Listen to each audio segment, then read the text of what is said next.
Why do 90% of ghost hunters abandon their quest? Is it the fear of the unknown? Or perhaps something more sinister that drives them away? Maybe they've heard whispers too. Whispers that chill the blood and make the bravest hearts falter. In a small, quiet village, nestled between dense woods and a forgotten river, there stood an ancient mansion. This mansion, once a symbol of opulence and grandeur, now stands as a decaying monument to a bygone era. Once home to wealth and grandeur, it now lies abandoned after a series of mysterious deaths.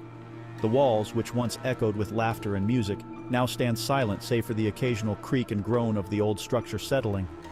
Locals claim it's cursed, haunted by the spirits of those who met their tragic end within its walls. Stories of ghostly apparitions and unexplained phenomena have been passed down through generations, each tale more chilling than the last. Whispers echo from the shadows, warning anyone who dares enter. These whispers are said to be the voices of the departed, forever trapped in the mansion's dark corridors. One evening, a group of friends, armed with flashlights and false bravado, decided to test their courage. They had heard the stories, but dismissed them as mere folklore, tales to scare children. Their laughter echoed against the cracked walls, but the air inside was heavy and stale, tinged with the scent of decay. The once grand hallways were now filled with dust and cobwebs, remnants of a time long forgotten. The floorboards creaked beneath their feet as they ventured deeper. Each step seemed to amplify the silence, making the mansion feel even more oppressive. Suddenly a whisper, a voice so soft it was almost lost in the wind, called out, "Anil!" The sound was barely audible, yet it sent a shiver down their spines. It was a child's voice, full of sadness, the kind of sadness that speaks of lost innocence and unfulfilled dreams. Anil's flashlight flickered, a cold shiver running down his spine. He felt a chill that seemed to seep into his very bones. "Who's there?" he stammered as the others turned, their smiles fading. The jovial atmosphere had been replaced by a palpable sense of dread.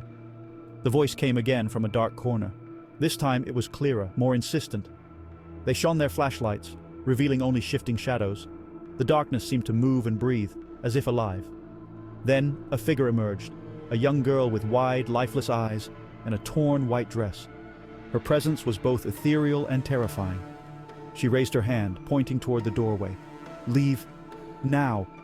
Her voice was a haunting whisper, filled with urgency. Panic spread through the group. The realization that the stories might be true hit them like a tidal wave. They stumbled back, dropping flashlights in their haste.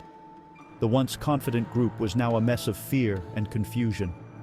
The girl vanished, but her voice lingered. "Leave before he finds you."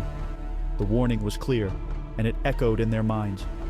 Outside, they gasped for breath, their faces pale. The cold night air was a stark contrast to the oppressive atmosphere inside the mansion. As they glanced back, a dark silhouette stood at the window, a tall figure with hollow, burning eyes. The sight was enough to send them running again. From that day on, none spoke of that night, but they knew the legend was true. Once you hear the whispering shadows, they never forget you.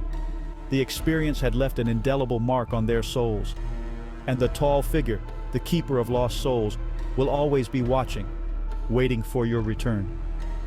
The mansion, with its whispering shadows, remains a place of mystery and fear, a testament to the unknown forces that lurk in the dark.